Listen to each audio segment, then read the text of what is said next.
नमस्कार दोस्तों, आज हमारे साथ है सुरजीत सिंह कोहली दी देवार।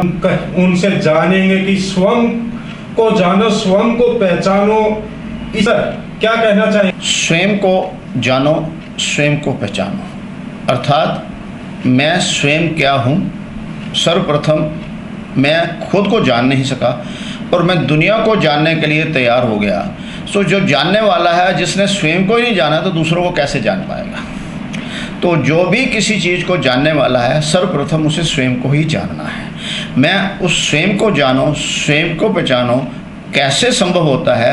मैं पिछले 10 वर्षों से जो मैंने अपने आप को जितना जिस माध्यम से, जिस विधि से जाना है, उस विधि मैं जगत को दे रहा हूँ। जी सर, जैसे आप कह रहे कि जिस विधि से आपने जाना, क्या लोगों को भी थोड़ा बताएंगे कि किस तरह स्वयं को पहचाने और स्वयं को जाने? थोड़ा डिटेल में बताए तो। मैं डिटेल के स्थान पर थोड़ा ब्रीफ में बताना चाहूँगा कि मैं एक चेतना हूँ और चेतना जब मैं कोई गर्भ धारण कर लेता हूँ या लेती हूँ तो उसके गर्भ के भीतर मैं अपना शरीर रूपी वाहन स्वयं ही तैयार करता हूँ। अगर मैं तैयार नहीं करता, अगर स्वयं वो शरीर तैयार होता तो माँ कभी भी मेरे बगैर तैयार कर सकती थी। तो अर्थात हमें ये भ्रम है कि हमारा वो शरीर कोई और तैयार करता है। मेरे द्वारा ही मैंने अपने शरीर रूपी वाहन को तैयार करा है और इसी वाहन पर सवारी कर कर मैंने जगत का पहला श्वास लिया और जिस मैं ये मेरा पूरे जीवन का यही मेरा वाहन, मेरा साथी रहता है। और जब मैं इस जगत से प्रस्थान करता हूँ तो मैं अपने वाहन को यहीं छोड़ के जाता हूँ। अर्थात मेरे जीवन का ये शरीर ही मेरा जीवन साथी है। और सर्वप्रथम मैं जो भी जान पाया हूँ इस शरीर के माध्यम से जान पाया हूँ। तो सर्वप्रथम हमें अपने जीवन के अंदर अपने शरीर पर ध्यान रहना है, उसको जानना है और उसके बाद हम अपने आप को पहचान पाएंगे। ये सर्वप्रथम एक विधि है।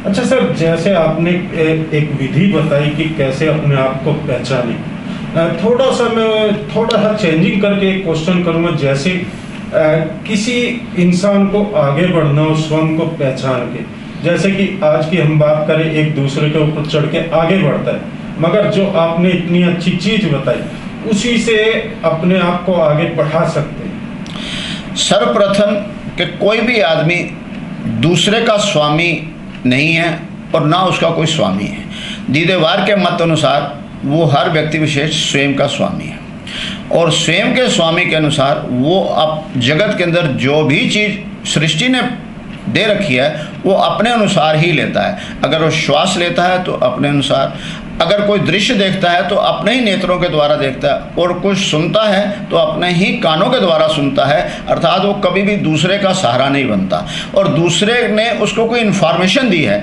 वो उसके लिए उचित हो सकती है या नहीं, पर मेरे लिए उचित है या नहीं है वो मुझे स्वयं का स्वामी बनकर अपने अध्ययन करना है। पूर्ण रूप से किसी ने कहा और मैं उसे चल दूँ, ये दूसरे को ना स्वामी बनाओ ना दूसरे के कंधे पे चलो, स्वयं को जानो। अर्थात मुझे इन्फॉर्मेशन कहीं पुराने दूसरे व्यक्ति ने अपने एक्सपीरियंस अनुभव से बताया है, क्या मेरे लिए उचित है या नहीं। सर्वप्रथम जब मैं स्वयं अपने से प्रश्न करूंगा तो मैं अपने जीवन में हर वो चीज़ पा लूंगा जो उसने पाई है। जिस रास्ते से वो चला है उस रास्ते से मैं चलूं, क्या पर मेरे को उस रास्ते पे चल कर वो मुझे चाहिए या नहीं चाहिए, ये सर्वप्रथम मुझे अपने आप को ध्यान देना होगा। मगर मैं यकीन दिलाता हूँ सृष्टि नियम के अनुसार हर व्यक्ति अपनी जरूरत के पाने के लिए स्वयं ही सक्षम है।